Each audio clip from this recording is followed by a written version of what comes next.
Myślę, że to jest jedna z najbardziej działających na wyobraźnię ulic w Warszawie, ponieważ przed wojną nazywała się ona Nalewki i była jedną z najbardziej zatłoczonych ulic w przedwojennej dzielnicy żydowskiej.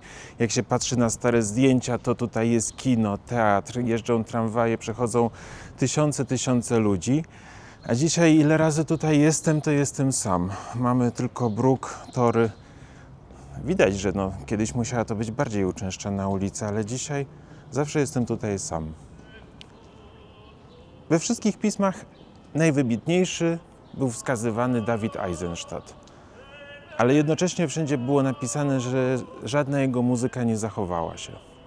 I pomyślałem sobie pewnego dnia, że warto by było sprawdzić, kiedy miałem troszeczkę więcej czasu, czy faktycznie tak było. No i okazało się, że znalazłem tyle materiału, że można było z tego zrobić i koncert, i nagranie.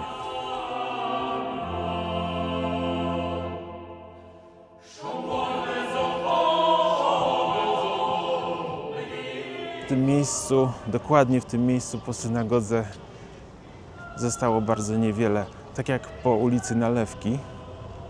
No i tak jak myśleliśmy po Eisenstadcie, ale na szczęście okazało się, że wcale tak nie było.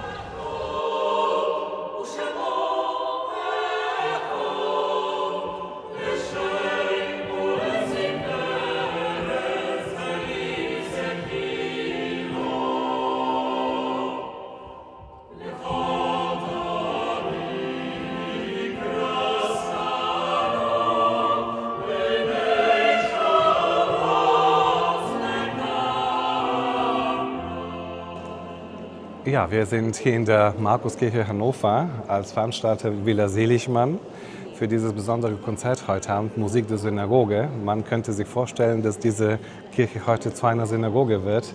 Von der Größe des Raumes her wäre das durchaus möglich, denn wenn man sich an die Synagoge in der Dlomackiej Straße in Warschau erinnert, ist das bestimmt ein ähnliches Gefühl gewesen.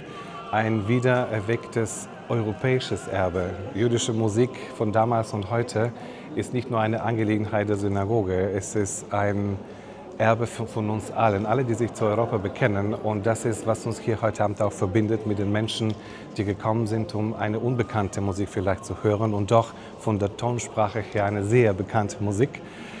Hier eine Verbindung zwischen dem jüdischen im christlichen Kontext heute, offene Häuser, offene Türen, freier Eintritt, Unterstützung durch die polnische Regierung, durch unsere lokalen Stiftungen. Das ist, wofür wir uns einsetzen, und ich bin mir sicher, dass durch den großen Klangkörper, den hier heute das Match Ensemble präsentieren wird, dieser Raum und diese Erinnerung ausgefüllt wird. Gerade jetzt 80 Jahre nach der Befreiung der KZs, 80 Jahre mit einem Neuanfang, ein Erbe, das hoffentlich sich weiter stärkt und weiterhin für viele Menschen zugänglich gemacht wird.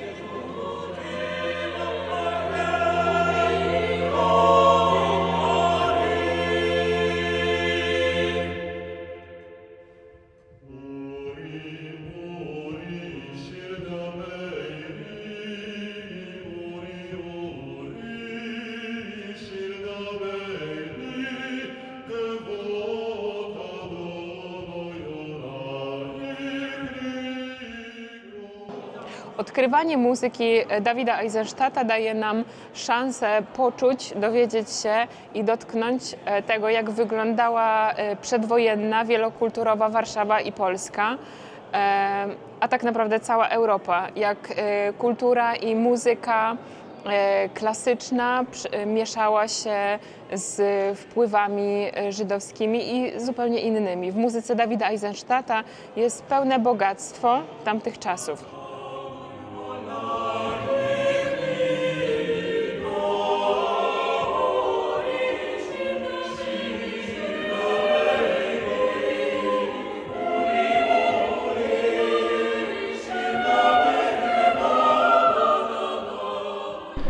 Dziś usłyszeliśmy wspaniały śpiew, który był nie tylko historią śmierci, smutku i bólu, lecz był jednocześnie historią radości życia.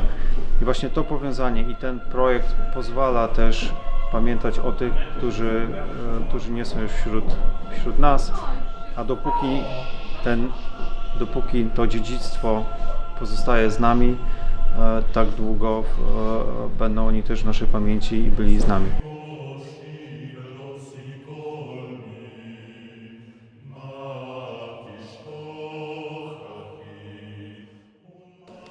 Do tej pory przypominaliśmy muzykę Dawida Eisenstadta w Polsce, ponieważ chcieliśmy, żeby w pierwszej kolejności zabrzmiała oczywiście w Warszawie, czyli w miejscu, w którym Dawid Eisenstadt żył i tworzył i któremu poświęcił ponad 20 lat ze swojego życia. Podczas koncertów w Berlinie i w Hanowerze stykamy się z zupełnie nowym doświadczeniem, ponieważ prezentujemy ten kawałek polskiej kultury publiczności zagranicznej.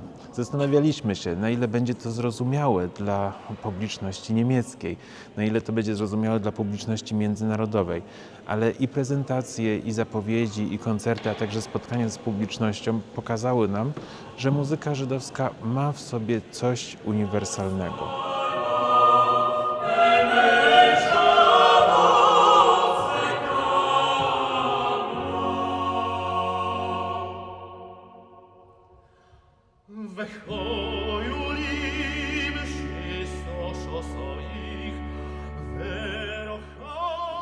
I ta idea, myślę, że jest najpiękniejszym mottem całego naszego projektu. Że z jednej strony pamiętamy o naszej własnej tożsamości, pamiętamy o naszej własnej kulturze, a z drugiej strony tworzymy i wykonujemy dzieła, które mogą być zrozumiałe na całym świecie.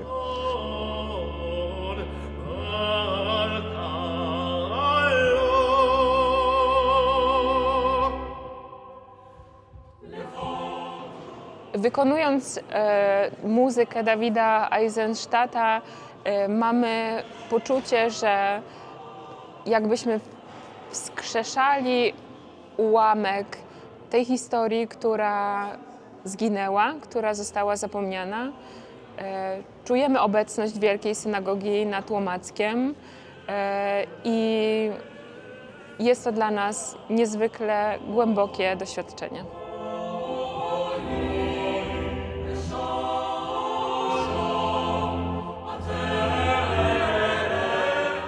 Cieszymy się, że wraz z artystami polskimi mamy szansę poznać ten zapomniany kawałek historii muzyki i nieść go przez różne kraje. Mamy nadzieję, że jeszcze długo.